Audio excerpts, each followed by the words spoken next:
Hello everyone, welcome to my new blog. আজকে আমি hair কালারের উপরে একটা ছোট ভিডিও করব। হোপ আপনাদের ভালো লাগবে এবং কাজে লাগবে যদি দেখে থাকেন।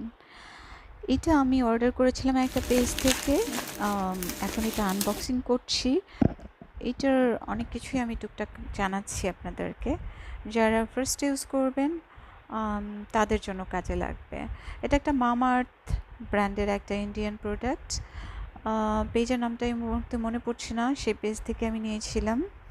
এটার প্যাকেজিংটা আমার কাছে খুব ভালো লেগেছে, কারণ খুব সুন্দর একটা প্যাকেজিং, এবং আপনার যতটুকু দরকার ততটুকু ইউজ করে বাকিটুকু আপনি অনায়াসে এটা মুখটা বন্ধ করে ফ্রিজে রেখে দিতে পারেন। এবং এটার ওপেন করার পরে 1 মাস পর্যন্ত এটার এক্সপায়ার ডেট থাকে।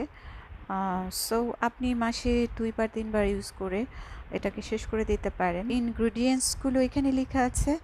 রোস্টেড কফি এবং হেনা হচ্ছে মূল উপাদান। আর এটা কি ছিল আমি এই মুহূর্তে মনে পড়ছে না। আর হচ্ছে এখানে সব কিছু লেখা আছে। তবে আমার কাছে মনে হচ্ছে এখানে কিছু না কিছু কেমিক্যালস ইউজ করা হয়েছে প্রিজার্ভ করার জন্য। এখানে স্যাম্পলগুলো দেওয়া আছে যে কীরকম আসবে কালার। বেশিক্ষণ রাখলে মনে হয় বেশি কালারটা ডার্ক হবে। অ্যান্ড এখানে মেনশন করা আছে গ্রে হেয়ার কাভারেজ করবে। যাদের গ্রে হেয়ার আছে তারা ইউজ করতে পারবেন। এখানে সুন্দর একটা সিল করার মতো ব্যবস্থা আছে। যতটুকু প্রয়োজন ইউজ করার পরে এটা আবার বন্ধ করে ফ্রিজে রেখে দিলে 1 মাস পর্যন্ত ইউজ করতে পারবেন আপনারা। ইউজ করার প্রসেসিংটা দেখিয়ে দিচ্ছি।